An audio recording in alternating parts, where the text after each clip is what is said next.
Ladies and gentlemen, you can either do the both front row or the second on this side. Ladies and gentlemen, would you please be so kind to silence any cell phone or any other electronic device you may have with you today? Thank you.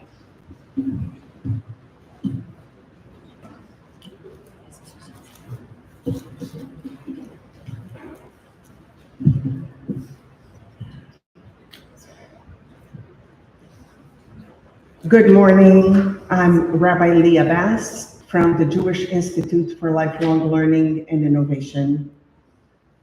We're here today to remember, mourn, and honor the memory of Martin Robert Feldman, Moshe Rachmiel ben Michael Verut. Mourning is the price we pay for having the courage to love others. Even in grief, we know that the wonder of human life is too complex and too magnificent to be memorialized in endless pain. The gifts of spirit our loved ones gave us cannot be measured or weighed, nor can they be lost or even tarnished by time.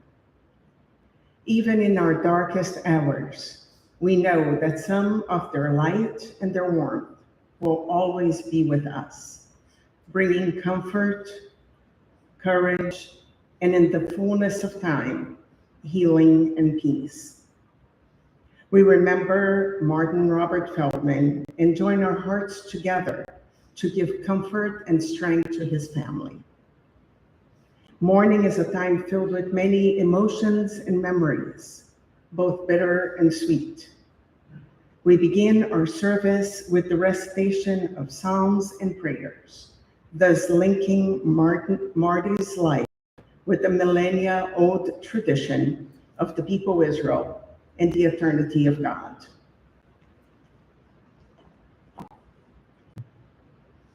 As it is written in the book of Ecclesiastes, L'kol zman ve'et l'chol chefetz tachat hashamayim. There is a time for everything, a time for every experience under heaven, a time for being born and a time for dying, a time for planting and a time for uprooting the planted, a time for destroying and a time for healing, a time for tearing down and a time for building up, a time for weeping and a time for laughing, a time for wailing and a time for dancing, a time for throwing stones, and a time for gathering stones, a time for embracing and a time for refraining from embraces, a time for seeking and a time for losing, a time for keeping and a time for discarding, a time for tearing and a time for sowing, a time for silence and a time for speaking, a time for loving and a time for hating, a time for war and a time for peace. What is a whole human being? According to Freud, is someone who is fulfilled in work and in life. By this measure, Marty was a full human being. In the book of Micah, in chapter 6, verse 8, the prophet gives a different definition of a whole human being. The prophet says, God has told you, human beings, what is good and what God expects from you: to do justice, to love fully and with kindness, and to walk humbly with your God. And in a Jewish measure, Marty was also a full human being. I did not get to meet him, but yesterday with his children, Jonathan, Lisa, and I learned a lot of things about him that made this definition from the prophet Micah a good fit. He was born in the Bronx in New York, and the idea of to do justice is that he grew up poor, and his families, his parents, really encouraged him to pursue his intellectual capabilities. And so at the age of 16, he went to Columbia University and then got a PhD from UCLA, like all of those things, like very little, right? In terms of his intellectual capacity, and then went on to teach at Howard University for 40 years. He was a beloved teacher, and he loved to teach, and he cared for his students. And in a way of doing real justice, he would never just pass him or give them an easy A, which I think it is impossible in chemistry anyway, but hey. He cared for his students because he knew how important it was for generations of doctors and dentists to know chemistry and to be knowledgeable. He felt that he was giving back to his community because of the opportunities he had before. The prophet Micah continues to love fully and with kindness. Ahavat Hesed Imasot Mishpat. The love was one of the definitions of Marty. Love chocolate, which, after my own heart.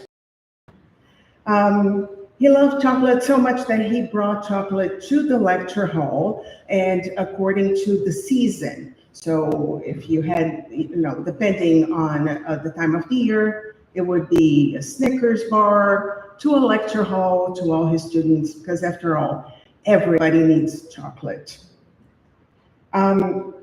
He loved sports and gave Jonathan a love of baseball and the Capitals, which we bonded yesterday about.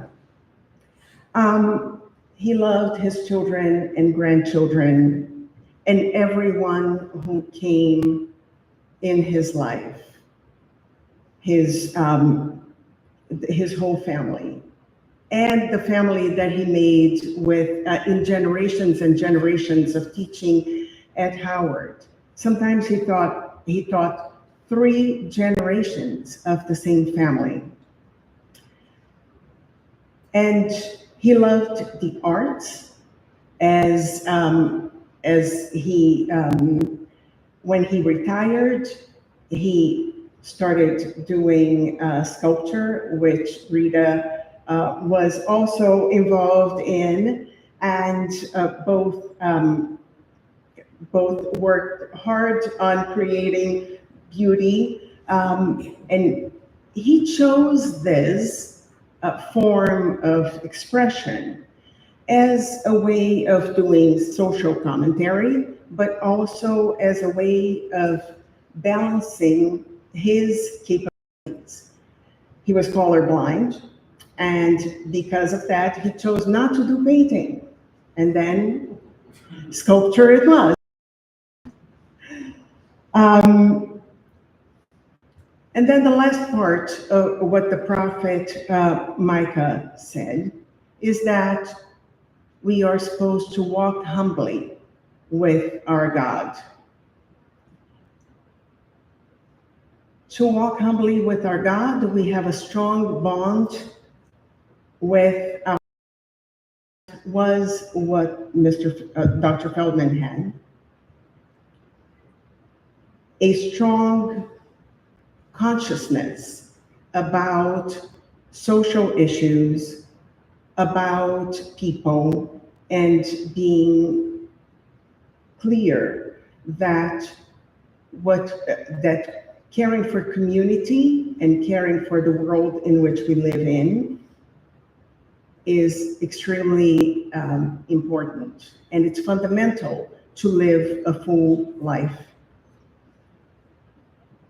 This was actually reflected in his love of music, his love of folk music, the music of the 60s, in which we made sure to reflect that kind of concern for everyone. Living a full life. Asot mishpat, ahavat hesed, ve'atznea lechet im Elohecha. To do justice, to love fully and with kindness, and to walk humbly with our God. This made for a complete human being and a full life lived. I am now going to invite Eva, who will read remarks by Lisa.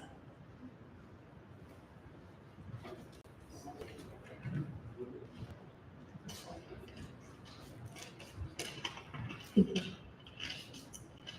So I'll be speaking on behalf of my mom, Lisa, who's his daughter. My dad and I were very close when I was growing up.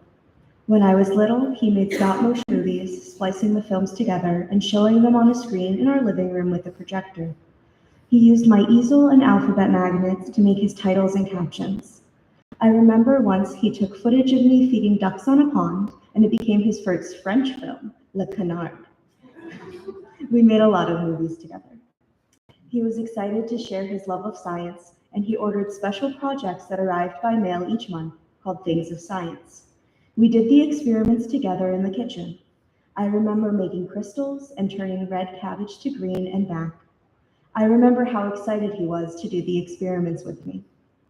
He taught me card games that he used to play with his parents, and we would play for hours sitting on the couch in the den. War, Go Fish, Rummy, and something called Pisha. We played board games like Othello and Mastermind, and played foosball in our basement. He taught me logic puzzles, how to ride my bike, and we went roller skating and biking through Sligo Creek Park. When I was in elementary school, Jonathan and I would help him collate all his organic chemistry exams. He would have hundreds of mimeographed pages and different colored cover sheets. He would put the huge stacks of each page across the living room floor, and we had to pick up one sheet from each pile, pass them down, and staple them at the end. He made different versions of the exams with the same questions in different orders with different cover sheets. He made sure that students seated next to each other had the different versions so they couldn't cheat by looking at their neighbor's paper. He trusted us to manage all the assembly, and sometimes I had to help grade them by checking the multiple choice answers with the answer key and a red pen. I'm pretty sure his college students didn't know that. We also spent hours rolling all his coins, especially pennies, into wrappers to take to the bank. I remember having to make the little stacks to total tens. Dad was very involved in social issues and the PTA and our schools. When I was in junior high, I was in the school shows. Dad was very supportive and attended everything. Once before a show, all the kids were joking about some guy who was in the front row wearing bright yellow pants that could be seen in the dark. I was horrified, but not surprised, to discover that it was my dad when I got on stage. My mom never drove a car, so my dad was the driver for the family. He took me to ballet, ice skating, guitar lessons, Hebrew school, and later drove me on all my high school dates, dropped me at the mall and movies with friends, and took everyone home safely after the cast parties. I never had a curfew, but the rule was I had to call my dad for a ride home from wherever I was and never to drive with a teen driver. We had dad and daughter days, and we hung out, and he took me out to lunch. He taught me to drive and took off work to take me for my test. In college, Dad drove me to Philly and back every semester. The semester I moved off campus, he drove me up to my empty apartment and we slept in sleeping bags on the floor. He did not enjoy that. My roommate was from South America and she wasn't able to come back yet, so he did everything with me. He took me to get the beds and they tied the mattresses to the roof of his car. He was terrified to drive like that, but he did. He took me to the first IKEA in America and helped me get what we needed. He didn't leave until things were under control. We remained very close when I lived in Philadelphia, New York, and Seattle. When I had April and Eva, he loved playing with them. He read to them and joined us for story time at the libraries or Barnes & Noble. He played Pretty Pretty Princess with them for hours, which is a board game where you try to collect all the jewelry.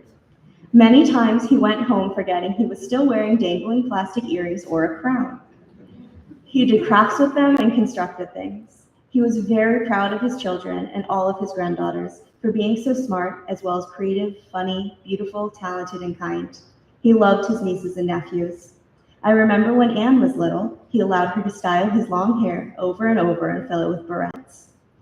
Dad had a strong moral compass and believed in civil rights, the importance of HBCUs, unions, fighting for what's right, integrity. He was brilliant, creative, and artistic, but I will always just think of him as my dad. Thank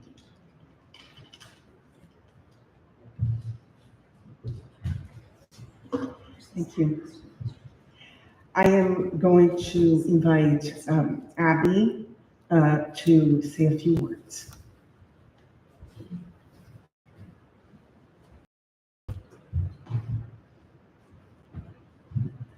Hi, everybody.